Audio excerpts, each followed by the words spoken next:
I am organizing all of my tax stuff for year 2022, so I thought I'd go live while I do this, and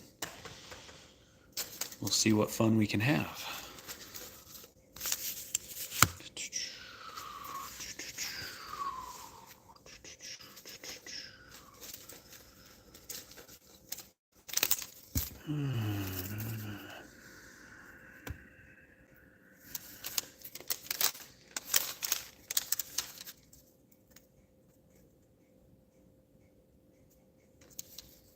That's always good. First thing I see is a rebate that I didn't send in. Bummer. Welcome, welcome. I am organizing for taxes, so if you guys have any questions or anything you'd like to throw out, I think I can see the comments. If somebody could throw one out there and let me know that the audio and video is good, and if you have any questions about mealworms, I'm not in the farm, I'm actually at my home office, but I'm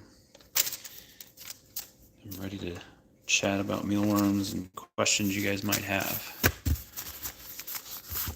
Sort of an ad hoc thing. I wasn't planning on going live today, but I'm doing, hey Wally, I'm doing taxes and thought I'd have a little bit of fun while I did that. This tag always sticks out like that. Oh man, I saw that comment, Wally, and then it went away. How do I get it to stay there? I wish it would just stay there. I'm not going to talk about taxes. I'm hoping we can talk about other things, because this is no fun.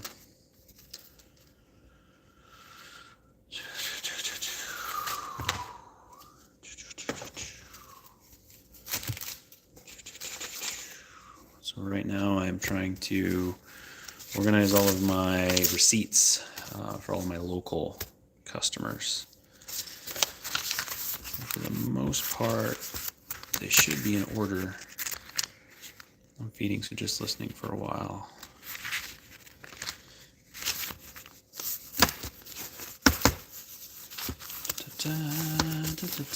We've got everything done and fed over in the farm this morning. Brett was over there, my new guy.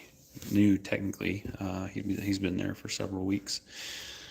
And he's doing pretty awesome. So he squared away some things for me today. No jury duty for me today or tomorrow, so I've got some time to catch up on other things, and I am going through the painstaking joy of paperwork.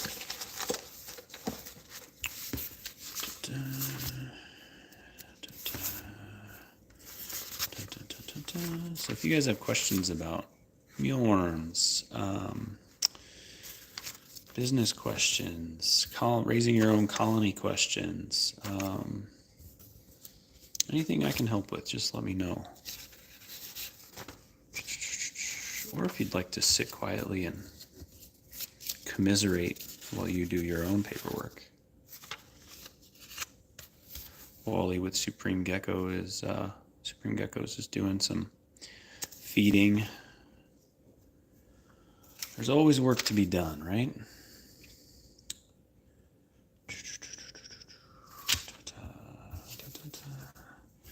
It looks like I might have organized some of this a while ago.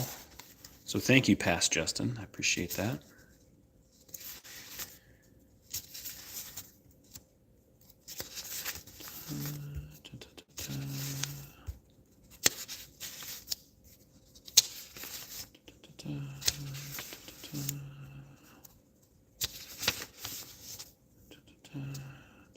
I need to make a little sign. I've seen other people do that, a little sign, so that as people jump in, I don't have to constantly keep saying what we're doing while we're here. Put a post-it note right here, maybe. All right, 7.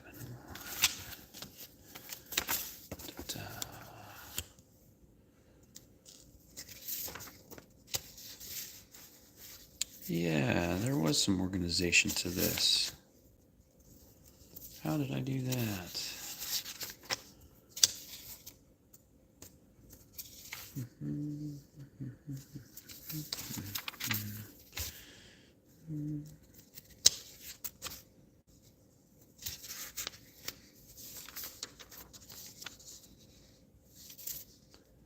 couple of things I found earlier today that took me a long time to try to remember what the heck I had done.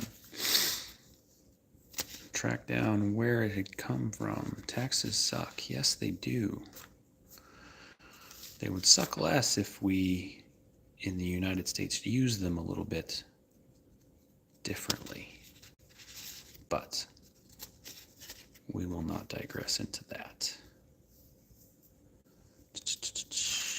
I'm always open for a good conversation about that, but not today.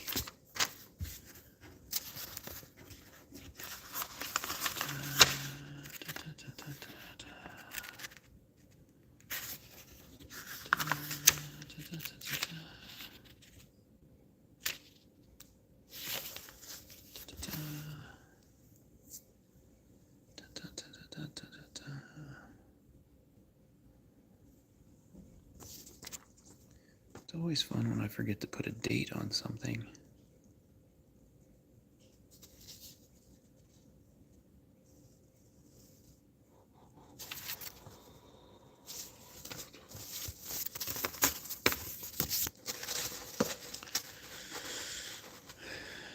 Hey, Lucas Worms. By the way, and now defunct. Comment went away. Top chat. All chat. And now defunct light up t-shirt businesses. Yeah, we all have our things that we try and don't work. I actually did, before this, I got into building my own solar panels for a little while. I did composting worms. I used to live in a 2-bedroom apartment and only needed 1 bedroom, 2 bedroom, 2 bath.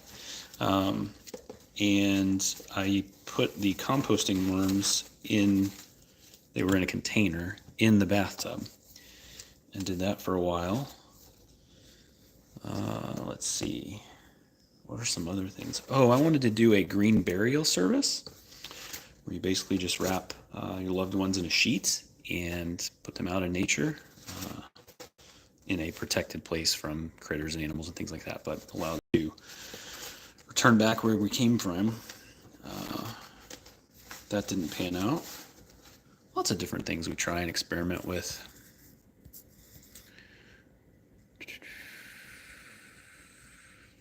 I hadn't tried the black soldier fly until now, but that's a good point. If you'd asked me a year and a half, 2 years ago about black soldier fly, I would have said, no, mealworms are the best. Mealworms all the way. But now I'm finding a new passion with those. It is extremely irritating and frustrating that we have made it, we being the United States, have made it so astronomically difficult to get food waste. It is absolutely ridiculous. So we are just sending food waste to the landfills, and could be utilizing that in so many different ways.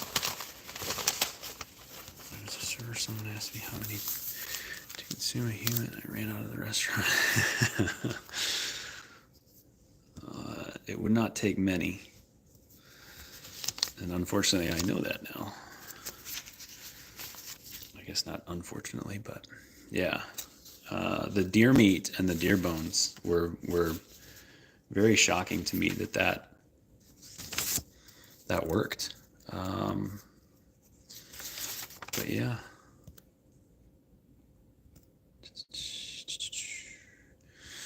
Geek with the Radio. Hello, Washington State. I'm in central Missouri. I'm doing the painstaking work of gathering all my info for taxes, and thought I'd go live and chit chat with you guys about whatever was going on.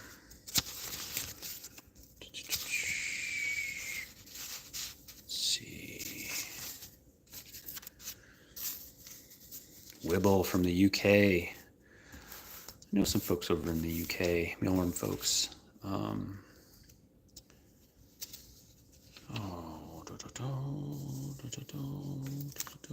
Thank you for joining.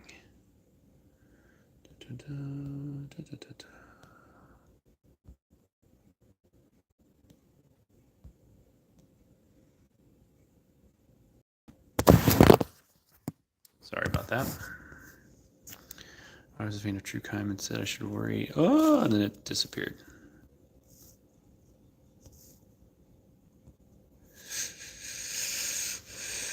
All of a sudden, if she ordered 1,000,000 black soldier fly larvae, that would be conspicuous. That would show up on somebody's radar, for sure. Black dog.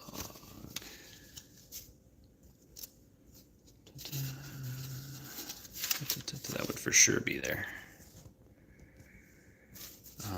I did just acquire a potential source of food waste, so next week's going to be the trial run of that.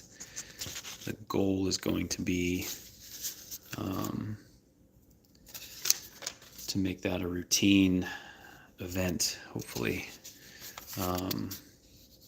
Just started up my colony. We'll be watching closely for tips. Awesome. If you have any questions, Will, please let me know. We're having just an open forum at this point to chat about whatever's needed. I've been raising mealworms for, I guess I get to say 8 years now. Started in 2015 just as a hobby for chickens we had at the time. Started the business in 2017, January 2017, and went full-time a year and a half ago into this. So ran it as a side gig for quite a while I was traveling. Did a lot of travel in my old job. And there we go. There's those missing ones. And so the mealworms were very forgiving in that you could, or I could leave for, usually I'd leave on Sunday or Monday, get back Thursday, Friday, and they were fine. They won't thrive and go crazy, but they will continue to grow, and it's very easy to recover from that. As far as like getting back into taking care of them and whatnot.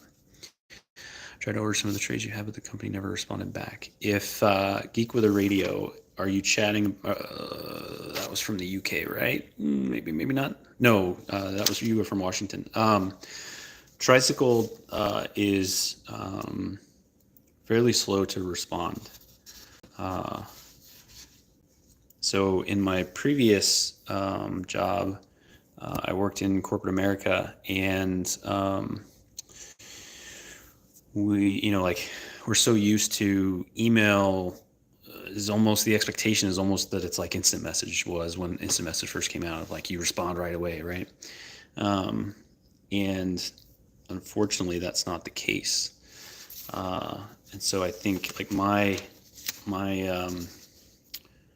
not my perception, but the way I kind of dealt with that had to change a little bit. My expectation, that's what I was trying to think of saying there, had to change a little bit. And it does take some time for them to respond.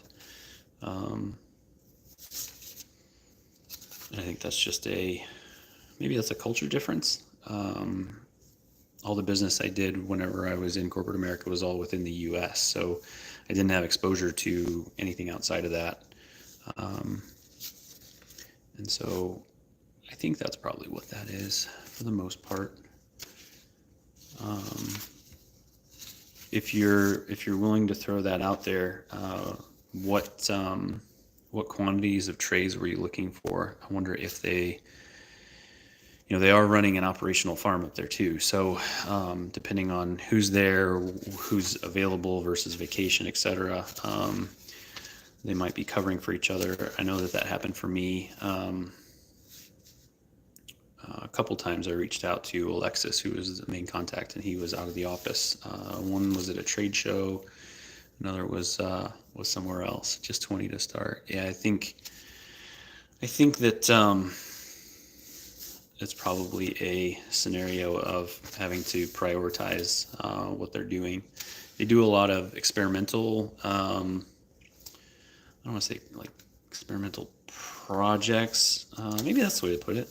Where they are testing things out, and they may have deliverables for those that are going to take priority over 20 trays. And I would say that I would get you a quote on that, but I am running into some shipping issues. And so I'm actually dealing with that now, and it's a little frustrating. So I'm trying to learn from that and then figure out how I would avoid that in the future, so as not to have issues. But sorry, I just saw a message there and it disappeared. Wibble, I lost my old colony to grain mites. I've started cooking my oats now thanks to your videos and have no issues so far. Keep up the great work. That's awesome. Grain mites are absolutely terrible. They're like, they won't tear that colony apart right away, right? Like if you get them, it's a morale killer, and it's so demoralizing. But as long as you take the appropriate action and tackle that, it's something that you can recover from. I've had grain mites 3 times, and I remember all 3 times, because it's just so impactful. It just feels terrible, right? You're taking care of a colony of animals, of insects, and grain mites happen. You feel really bad about yourself, but you have, instead of running from that, you dug in, took the steps that you needed to take, and are moving on and learning from that experience. That's exactly what we need to do.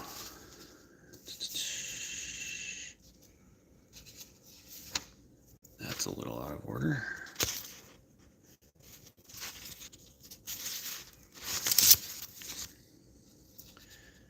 Every year, I think, whenever I do this and have to organize and clear everything back up, I always tell myself, yeah, I'm going to be more diligent about organizing this. And then as the months go on, I forget this pain and then never do it. This is the 8th year in a row, 6th year with the business of doing this. So then my mind says, is it even worth messing with from an organization perspective? Because I can do it all at once instead of having to break that up into multiple batches over time.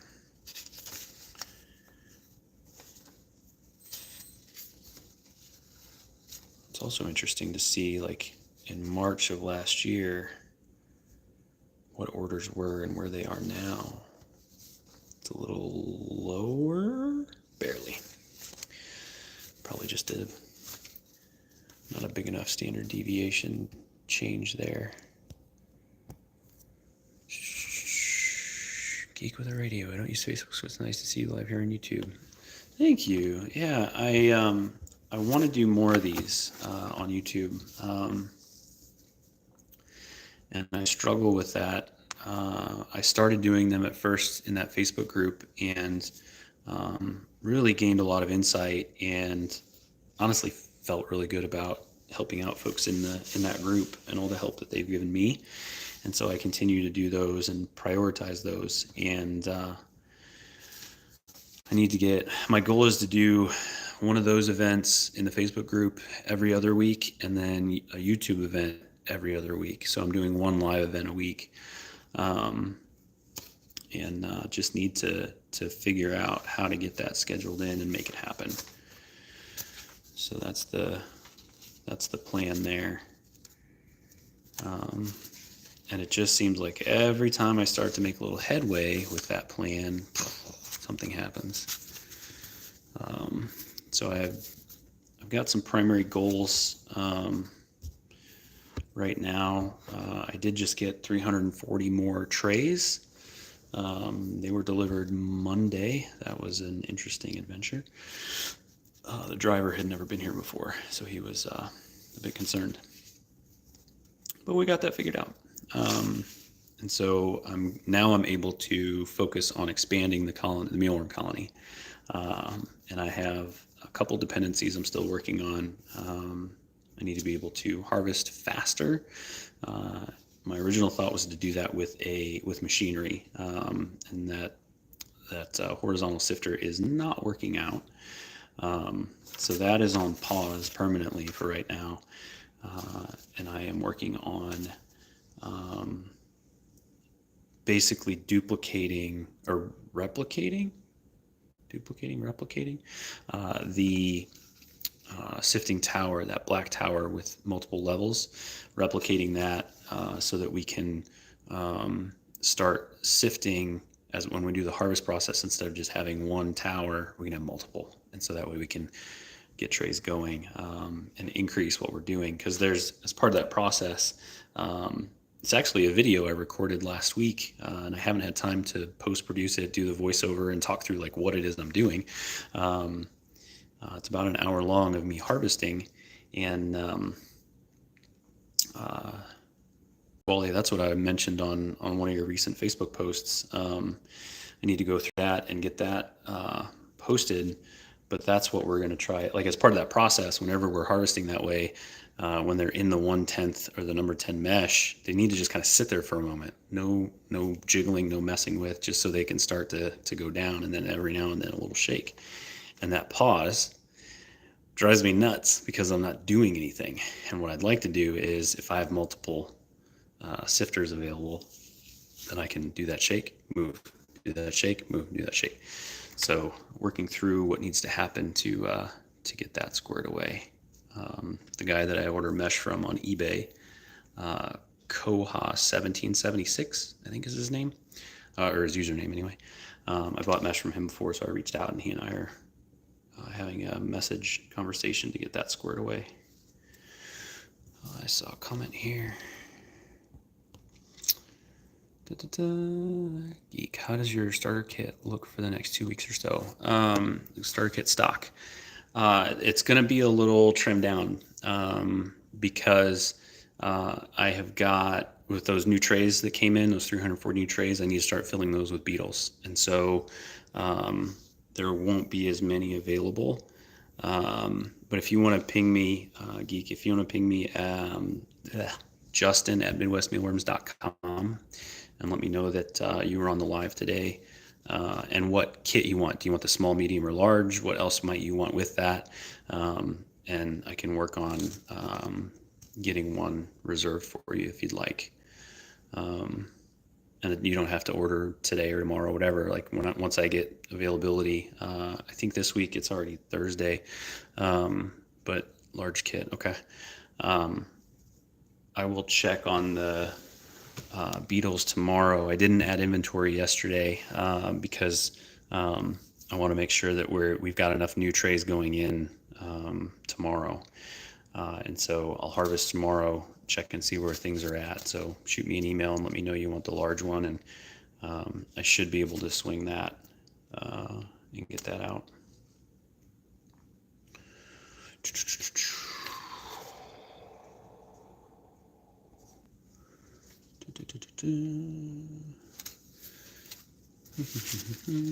Good deal. Yeah, it's an interesting game to play with inventory. I need to look into improving Shopify at some point because the way I have it set up now, the mealworm product, every single variation, 5,000 count, 4,000 count, etc., has its own quantity value. And then the kits, the small, medium, and large, all have their own value. And I need to find out if there's a way to have one single item like mealworms, where I put in, I've got 85,000 this week. And then as you go in from the customer side, as you go into the website and say, yep, I want a large, it checks, is there 85, is there enough to fill this 5,000 mealworms and 1,000 beetles? And it looks at that and adjusts it. But that's the other thing, right now I can't figure out how to do that. And it's not high on the priority list because the other benefit to folks reaching out directly is I get to establish that direct connection, which is more my speed and my goal, rather than mass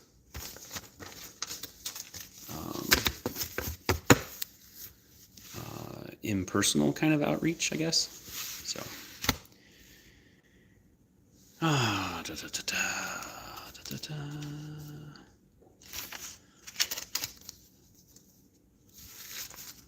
7:14. Okay.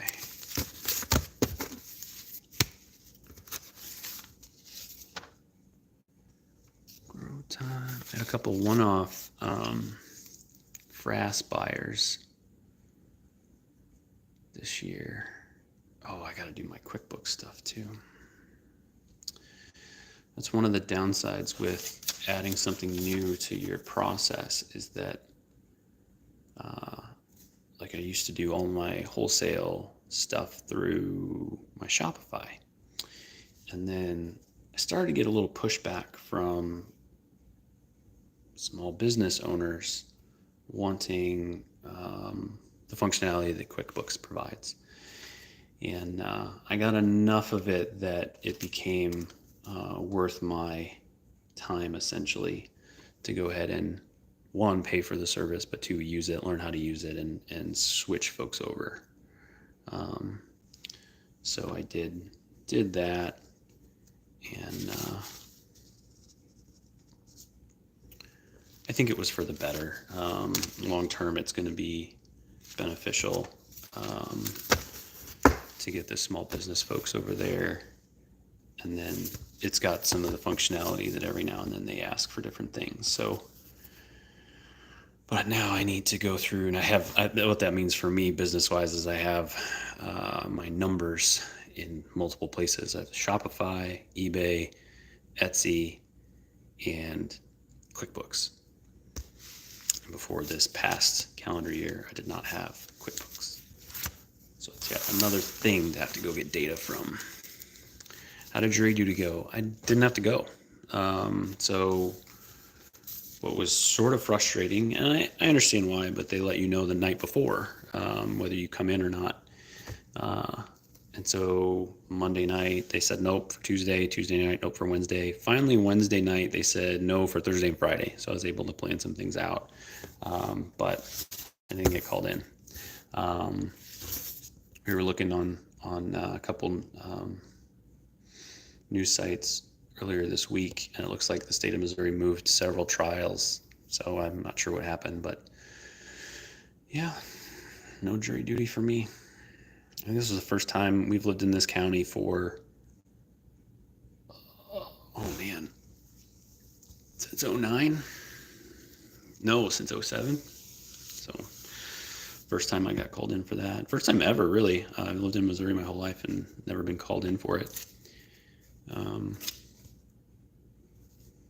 But no exciting stories. Okay, I gotta make a note here. Then I need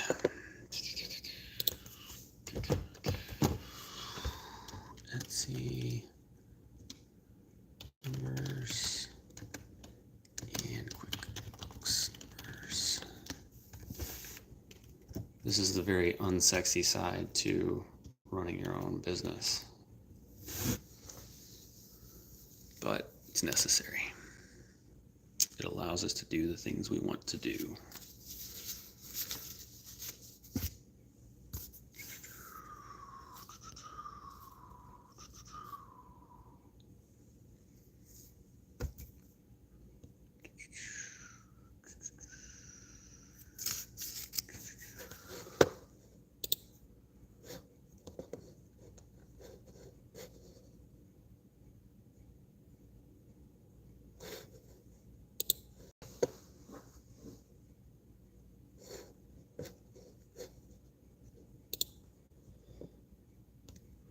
Sherry, hey, thank you for being you and so helpful to all.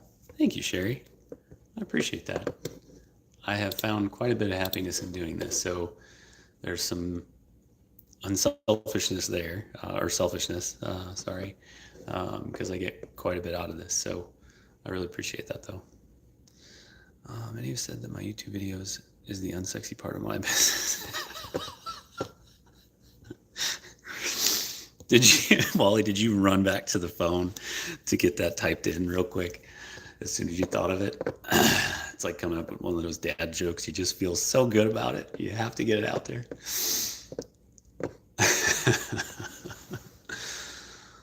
Oh, 2022 mealworms. All right. I think this is what I'm looking for. There it is. All right. To find all the right documents and all the right things. Calculate all this up.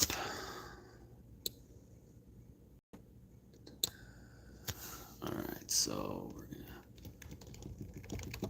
I'll make sure that I didn't miss anything there. Okay. So we got Etsy. We got QuickBooks. We got Grow Time Garden Supply. They purchased some frass a while ago.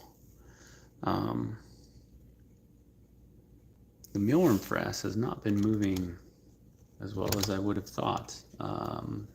It requires quite a bit of education for folks here in the U.S., but I'm working with a local farmer who runs, he does flowers and mushrooms, and we've been chatting quite a bit about the food waste stuff and the frass, both from the mealworms and the soldier fly.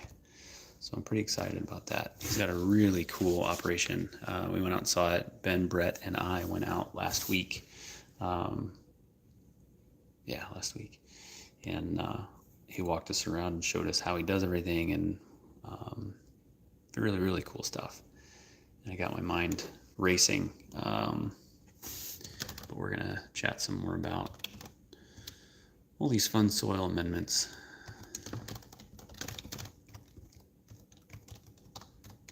My passion is not the frass.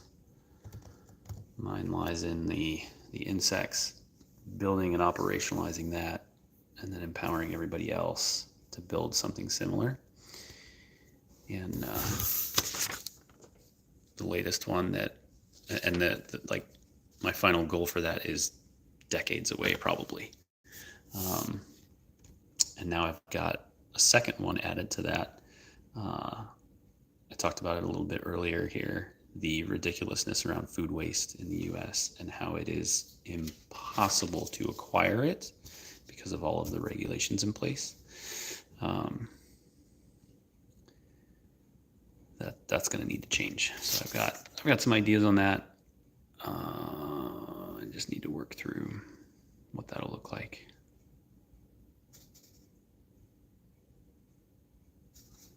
But that, again, is going to take decades because there are things completely out of my control for that will be reliant on other folks. And things like laws changing. That doesn't happen overnight.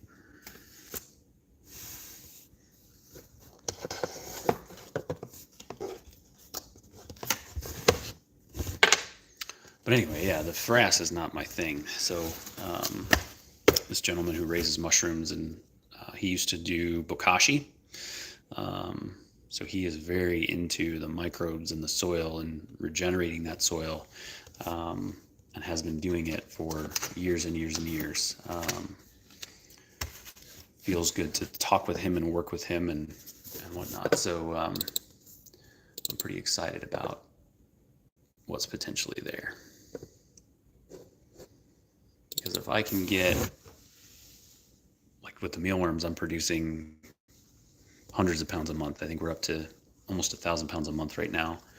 And then with the black soldier fly larva, we're going to have hundreds of pounds of that every month as well. And so we need an outlet for that. It needs to be put to good use. And feels like we'll be able to make that happen. Well, it's difficult to do the spreadsheets you need to do when the spreadsheets won't connect. It's very likely that the live is sucking up all of the internet. We don't have super fast internet where I live. It is one of the downsides to being out further away from everyone else.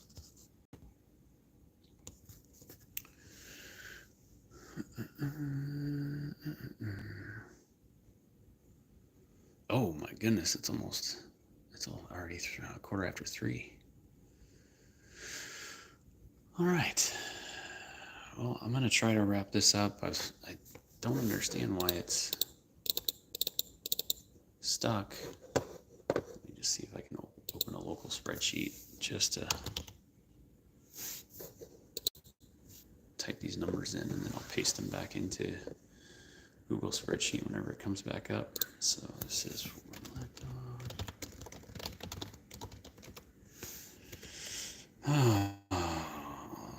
thank you guys for joining. For the folks who have just jumped in recently, if you have any questions about mealworms, I'm at my home office right now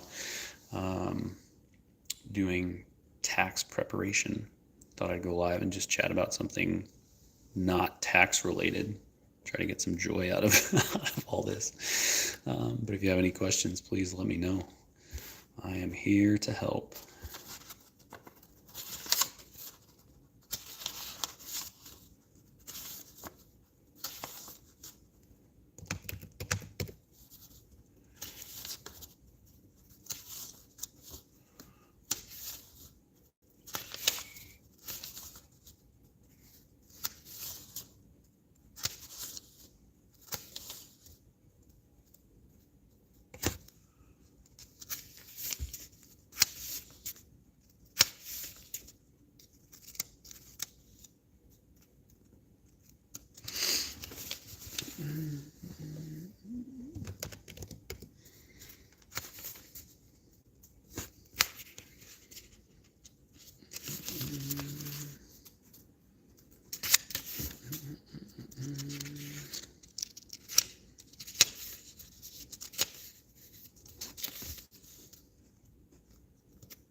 All right, done with that pile.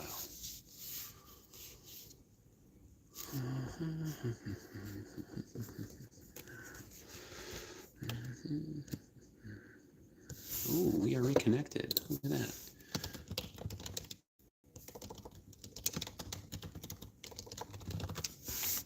That is...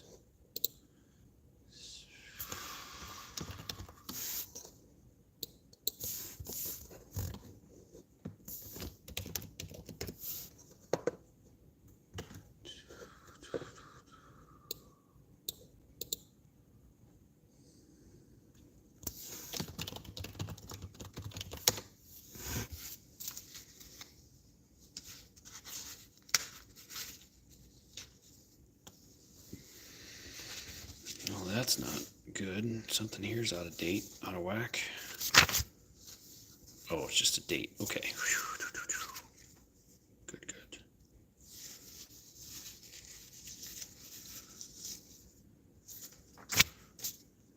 I just put the stack in a different way. Don't know why I did that, but I did.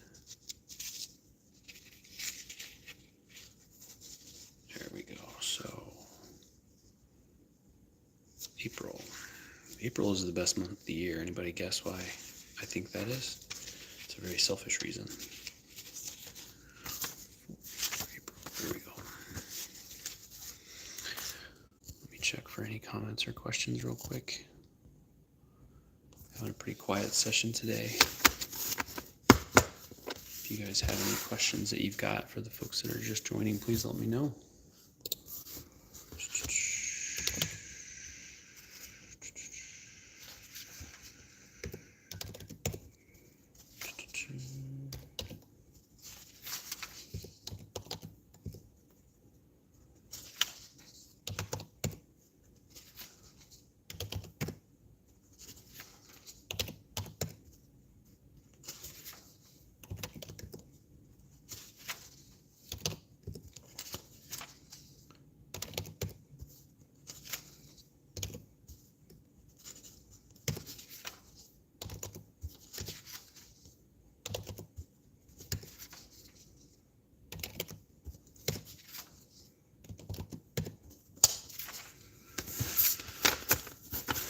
Done with that pile.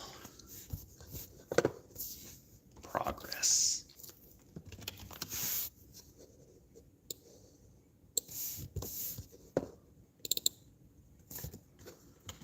Need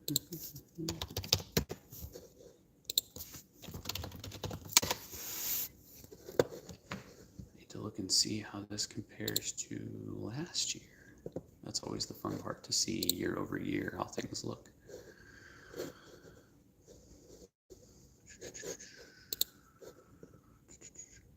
Paperwork, least favorite part. What do you do? Paperwork, least favorite part of what you do. I really don't like how these comments just disappear. But that was mostly my fault because I couldn't read. Paperwork, least favorite part of what you do at the business. That's a good question. I don't think so, because I only do this once a year. I mean, I'm doing manual invoices, and the sending the invoices from QuickBooks and stuff is not terrible. And the customers who don't pay, the net 30 thing, who kind of drag their heels, I cut ties with those customers. That everybody makes mistakes and everybody's human, but there are people that you are just not compatible with. And so once it gets to that point of becoming a burden for either them or myself, I don't fit with some people. It's not always on their side. And so I have that luxury where I can say this isn't going to work. But I have built the business around that to allow me that luxury. I don't become beholden to any single individual. That's just too risky from my perspective. And this scenario of doing taxes is once a year, because currently my sales volume is low enough that I still only remit sales tax once a year, which is nice. And so I don't have to do this all the time. If I had to do it more frequently, this would probably be up there. Honestly, I think vacuuming in the farm is the thing I don't like the most. I have to do that all the time, and it just sucks. I don't want to be a whiner about it, but it just sucks. I probably should invest in a better vacuum. That would fix that problem. But I think cleaning up, I like the end result, but I don't like the act of doing it. That just sucks. And it's a very routine thing. It's an every week or two thing, and I just don't like that. But I have found that if I don't do it, it causes more problems than it's worth. So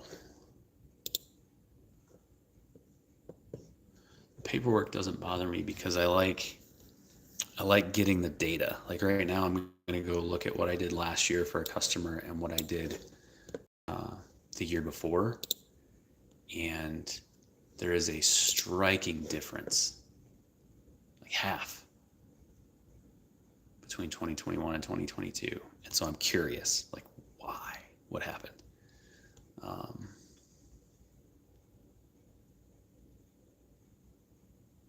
And it looks like the sizes of their orders decreased, which makes sense, right?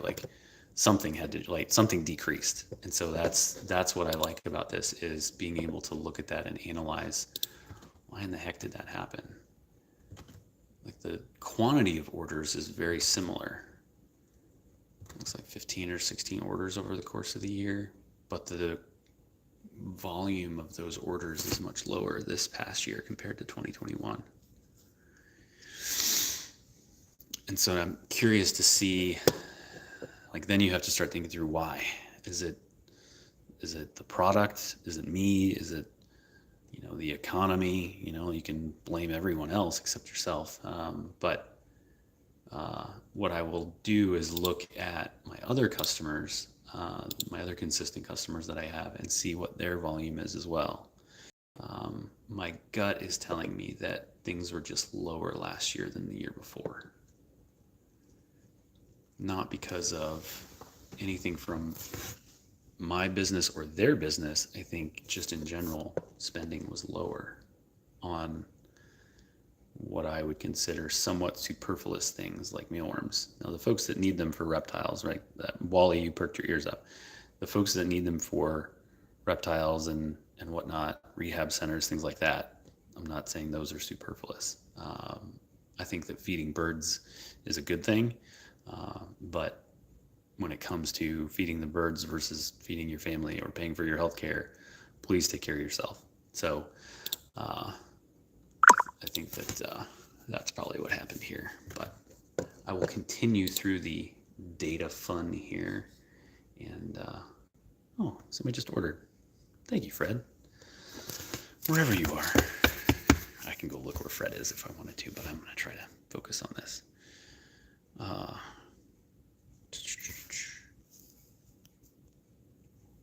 What I'll have to do, so here's another good example, Wally, for you to think about regarding your, forgive me, my memory is terrible, the YouTube collab sessions, the invites via Facebook. Also 6 a.m., man. I'm just giving you a hard time. I kind of like that. It might be one of the times I can actually try to be available. Where was I going with this? Oh, so like this video here is going to end up being like an hour long. And within it are some very interesting snippets and thoughts. And then there are some just blank spaces of me typing in numbers and like no chatting and you're feeding, etc. Right? Like just some dead air almost. And that blank space is where people will vacate the video and go somewhere else. And I would do the same thing. I have no frustration around that. It's the reality, right? Like you hit that dead space and it's like, well, I could fast forward through this. Fast forward like VCRs, remember those? I could skip ahead. There we go. Maybe that's a better, more youthful term these days. I could skip ahead, but then you skip into me talking and, well, how far back am I? Like, it'd be really cool if there's a way to parse that out to where I could procedurally figure out a way to do that quickly. Like I know there's a way to go in and you can cut and edit in some piece of software, but if there's a way that you could upload a video into something and then you could upload that video and say, run the clear out dead space functionality or program or whatever, and it spits out separate videos.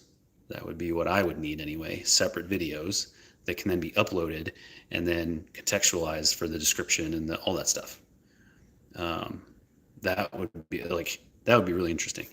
Or what if, Wally, we could find a person that does that and charges us a fee?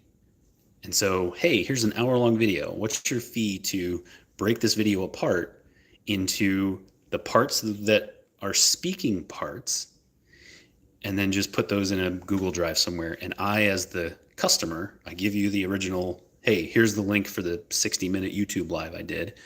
Run the, parcel thing.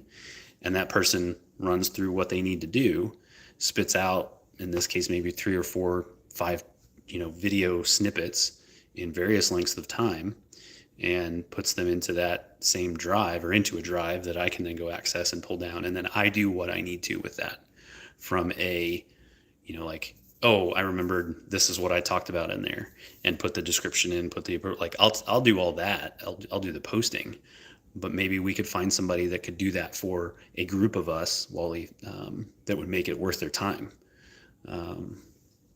And would not then be cost prohibitive for me to hire somebody to do that scenario. That'd be interesting. I just saw a comment flash while I was in the middle of a thought there. Error with the time, 6:30 p.m. today. I can't do p.m. I've got education stuff tonight, parents as teachers. So carry the torch without me, good sir. Okay, I gotta type numbers. It's so much fun.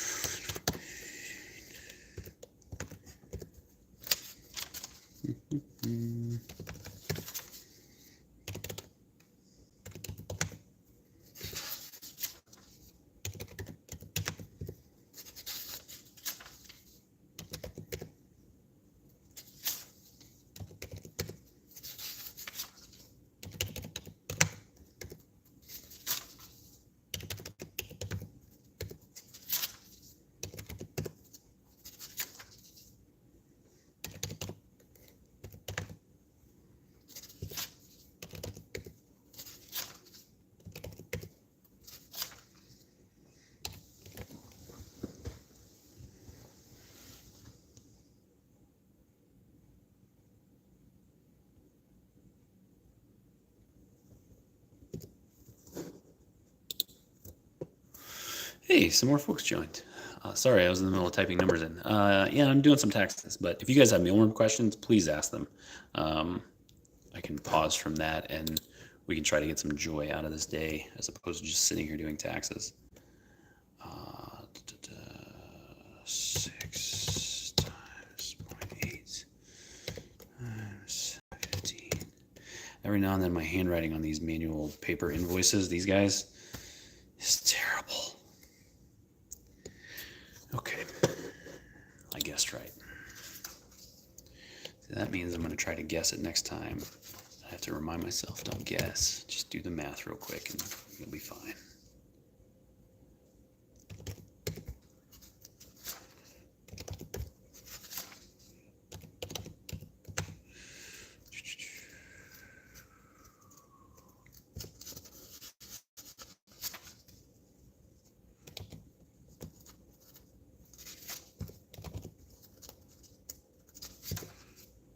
Get this data so I can throw out some comments to you, Wally, on what I think happened.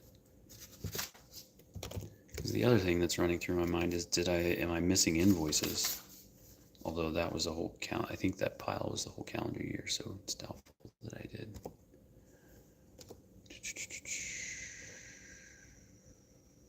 What in the world did I do there? Yeah.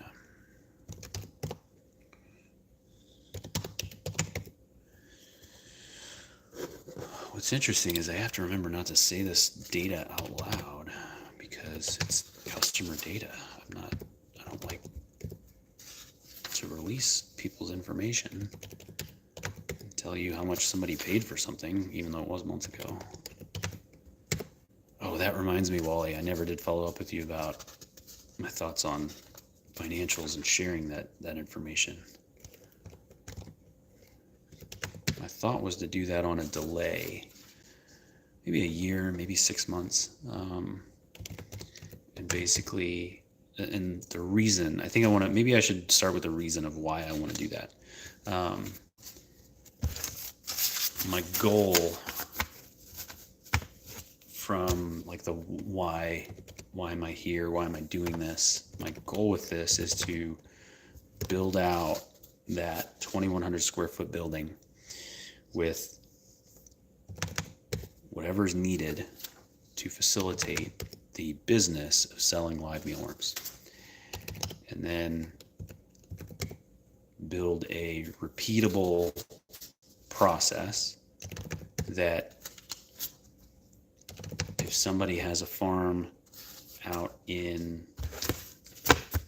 it's a fun state I want to pick on today, Washington. We had somebody from Washington today.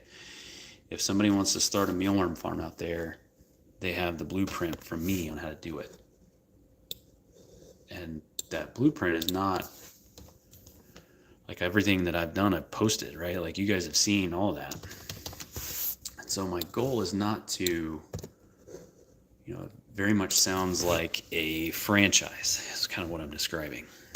But franchise to me doesn't feel right because I want, and this is a very biased view because I've never owned my own franchise. So don't come at me with franchise stuff because I really don't have all that much experience outside of the negative stuff. But I feel like franchises very much extract value from individuals when they really don't have to. Like, I think it's fair for businesses to charge money for their services that they provide. But I think you get to a point where it's too extreme. And what I would like to do is prove that I can provide for myself and my family and help other people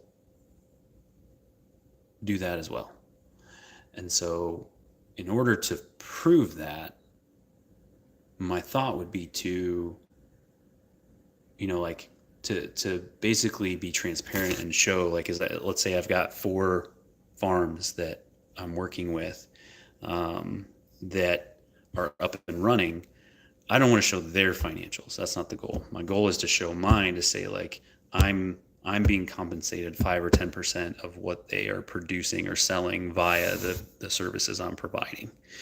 And in order to show that transparency, I feel like I need to walk through what those financials are and expose them to the degree of, like, here's the statements. I really like the idea of blockchain and cryptocurrency because that is not changeable, right? Like, I can create a PDF and I can change the data that's in there. It's not hard to do. Blockchain is very difficult to fake. And that's why I think in the future it's going to be super awesome. But for now, like, it's not mainstream. It's not a thing people can digest and understand. And so my thought was to start trying to share some of that, to get in the habit of walking through what that would look like. So let me look at your comments here. Wally, instead of sharing financial numbers, could you share a percentage of a goal that you're trying to achieve, so that as you're working your way toward that goal, you can show the percentage that you've earned so far?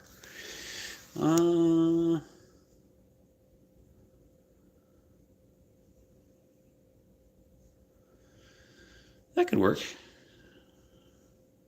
I don't know what my goal would be, though. It's weird. I'm not a short-term goal-oriented person. Like, no, maybe I am. That's interesting. I need to chew on that a little bit. I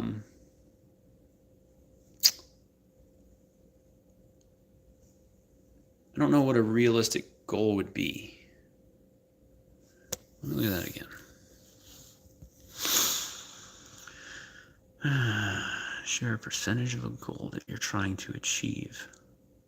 So, like, if I applied that here to this idea, if my goal is to have, like, what I would really love to do is build a cooperative. That I didn't get to the tail end of what I was describing. What I'm thinking in my head, and what I have built that I need to get on paper, is much more like a cooperative where, Wally, let's say you continue to get your mealworm colony to thrive and it just starts going bonkers and you have all these extra mealworms. Well, guess what? You sign up with me and say, hey, I'm producing an extra 40,000 mealworms a month. So now Italy, hey Diego, Italy. I've never been to Italy. I want to go someday. So where's I at, Wally? So let's say you're producing 40,000 excess, right? So you've got the mealworms you need for your reptiles, your business, and now you've got 40,000 that you are producing in excess. And as I, the mealworm guy, am out there doing what I do, and suddenly there's a customer 10 miles away from you who reaches out and says, hey, I need mealworms. And I liaise on that and say, there is a local producer right here. And what I would do is, I guess you might be not a good example because you're already running a business. You're already familiar with, well, you're running your main focus is your reptile business though, right? And the isopods. So now you have this other product, these mealworms, which are really a byproduct for you and almost a waste product, because is it really worth your time to try to build up a mealworm selling business, right? Your passion is reptiles, you can tell. And so you've got these excess mealworms. If I was able to liaison and you become part of that cooperative, so to speak, where all of a sudden the customer pops up and says, hey, can I get 10,000 mealworms every 2 weeks? Yeah, I got a guy. He's 10 miles away from you. And so I ping you and say, hey, here's what it would look like. What's a good schedule for you to go deliver to this person? And I establish that relationship with them. So I'm going to do the billing. I'm going to do the follow-up. I'm going to do the communication. And whenever they reach out and say, hey, we're ready for mealworms, I ping you and say, hey, next 3 days, need you to deliver 10,000 mealworms to customer B.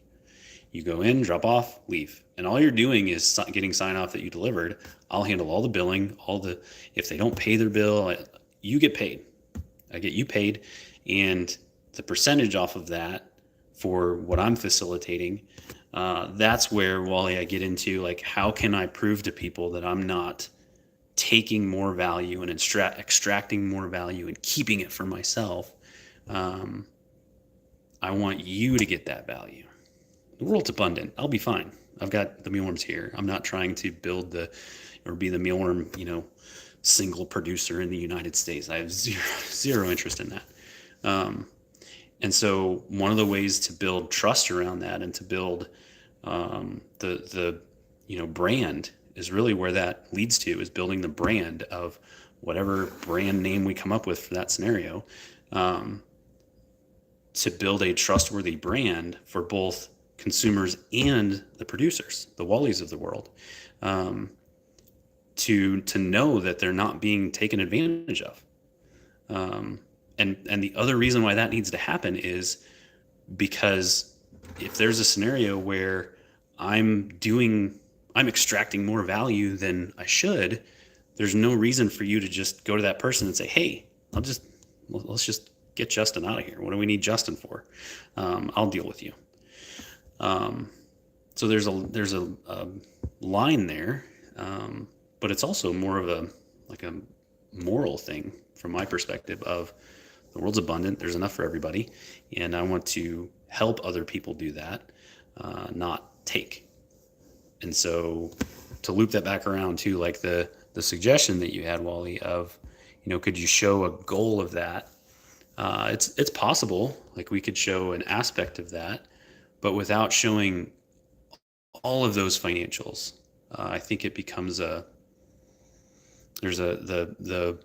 there's the possibility for, what am I trying to say? If I remove that data, then did I remove other data, right? And if I just show everything, then I don't have to worry about that. There's no room for human error, right? And it's unedited, which is why delaying it, I think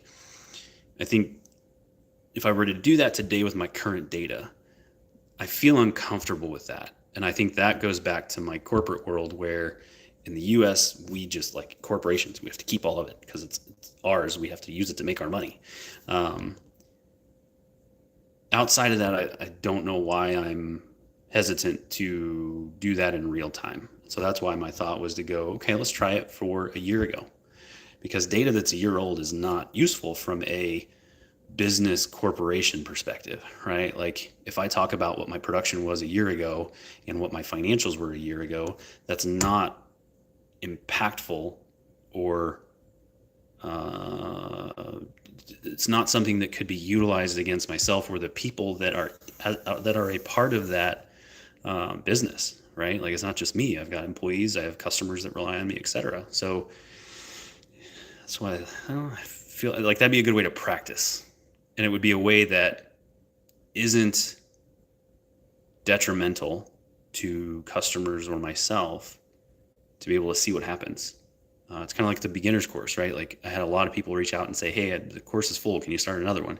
No, not yet, because I want to get all of the stuff down before I start repeating and replicating that. I want to practice it, right? So I just thought I'd try, see what happens. But sorry, there was a comment there. I missed it. Great example. Makes sense. You just want to wet your beak a little. Yeah. And figure out the nuances of what might be required to make that happen. Yeah. It's like, so I recently did the first session of that beginner's course, and my intention was to record it because I went into Google Meet. I had a session. I was there. I could record. It was great. apparently that was a trial, because when I went to actually have the first course, recording was not an option. I had to go upgrade, and I'm like, if I had scheduled out dozens of these things without doing it and going through it from beginning to end, I miss those nuances. You miss those things that you can do all the research in the world and still miss some of that stuff, right? So instead of doing all 100 steps needed and then starting in mass, I'm going to do 3, plan out some of them, but do 3 and do it, see what happens. So, all right. LM, you're here. The bird store that buys my mealworms just decided to expand into gardening too and is asked to sell my frass. That's awesome. That is super exciting. Congratulations. Oh, that's wonderful. That is wonderful. Oh, I'm so excited for you.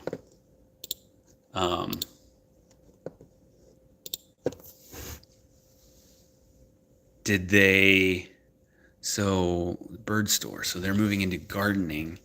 Have they told you what sizes they want? The garden stores that, for the most part, it's all under 10 pounds. Like they want to have a small option, 2 pounds. Okay, I was going to say they want some sort of small option, and they like that so they get the foot traffic to come back into the store. And so even if you have a better pricing at higher, higher poundages or weights, excuse me, that's not necessarily what a retail store wants, because they want those people to buy it, go home, use it up real fast, come back into the store and spend some more money. So 2 pounds is a good number. I think I put 1 pound in the 16-ounce pouches. What I wish I would have done for my frass pouches that I have, or small quantities, is used a bag that had some sort of clear window into it so that folks could see the frass. Because what I found is that by someone seeing it, it allowed them to become more familiar with it, and it was one less barrier of purchasing it or using it. Because I found that out because I had a hard time giving it away. Like I made pouches of it and I was going to give it. I had it here. It's free. Take it. And people were hesitant. And what I found is if I popped that open and showed them, like, here's what it is. It's not mealworms. Like, I can't tell you the number of people that were like, I don't want ground up mealworms. What are you talking about? Like, no. And I popped it open and it's their poop. It's their frass. It's not mealworms. So some sort of window. There are pouches that have like squares or slits or clear sections that I wish I would have gotten those, but I bought like 1,000 of the pouches. So I won't make mistakes like meetings at 6 a.m. Yeah, that one I was excited about. Like maybe 6 a.m. would work. Check the crowd tonight and see if although maybe that doesn't work for you, Wally. I had one other thought, LM, on the frass. What was it? Oh, come back to me. Come back to me, thought. Oh, I really would have liked to have had some sort of like biodegradable container. And like what I ship in now for my 10-pound boxes is a carryout bag, just a paper carryout bag. Paper's easily recyclable, or like people use it in the garden, right? Like you put cardboard down, paper down, etc. So even just like a paper bag, which sounds sort of like, but it's nice because if you have a paper bag that's somewhat crinkled up, maybe you have a sticker holding it closed, you can pop that open for the folks that want to see it, so they can see it, look in, and then close it back up. Simple paper bag, and then it's more in line with, like, you've got frass, which is a natural soil amendment. It's a unprocessed amendment that comes out of the insect. You throw it in a bag and go use it. If you have that thing in a plastic bag, or it kind of deflates it. And so if you can say, hey, it's in a 100% recyclable, reusable bag, no issues. So something to think about. Okay, so I've been sitting here doing these fun taxes for an hour now, and I'm going to end it with looking at one of my other customers and the volume data on them. So let me go put that in. Volume data from, or the monetary data from 2022 versus 2021. So this was for this customer, and their total was. So compared to 2021, let me look at them. 688, pretty close. So I think based on that, Wally, I would say that this store just had lower volume. It's a different clientele as well. This store is located, the one that has lower volume from last year, by about half, a little less than half, 40%. They are in a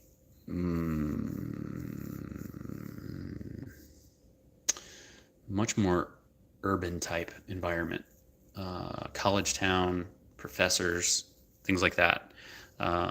Whereas Jeff City is more your farmer type folks. Generally speaking, nobody in Jeff City or Columbia come for me. Just saying. And so I think that it is probably just a store thing, not a economy thing, because this other store did pretty close to what they did the year before. So yeah, good stuff.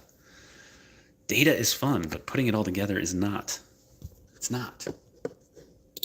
All right, let me check and see if there's anything else out here that I missed. I had a lot of problems with containers too. Ended up going with Mylar food storage bags that can be sealed with a flat iron. It also has a reason. YouTube, you're driving me nuts. Or maybe it's user error. I'll blame myself first. It also has a resealable zipper, but biodegradable would be great. Well, the Mylar bags are interesting because you could use that after you're done with the frass, right? Like you could use it for something else in the garden. Is there another thing in the gardening world that somebody could use that bag for? Throw that on your label to say, once you're done with this, use it for blah, blah, blah in your garden. Or to store your seed. Can you store your seeds in it? You know, like what's the other use for it? Because I feel like folks are getting more into, especially gardening clientele are getting more and more into reusing products in various different ways, so it's not like a one and done scenario. So something to think about, is there a way to repurpose that Mylar bag, use it for frass, and then save the seeds that you grow with this in this bag? I don't know, something like that. Anywho, LM, thank you so much for coming. Wally, all the other folks that jumped on as well, really appreciate it. I'm going to wrap things up. I need to get going for some family things. But thank you for making this last hour and 15 minutes of doing taxes not as terrible as it would have been if I was alone. So thank you all very much. I hope you have a wonderful evening, and we'll talk soon.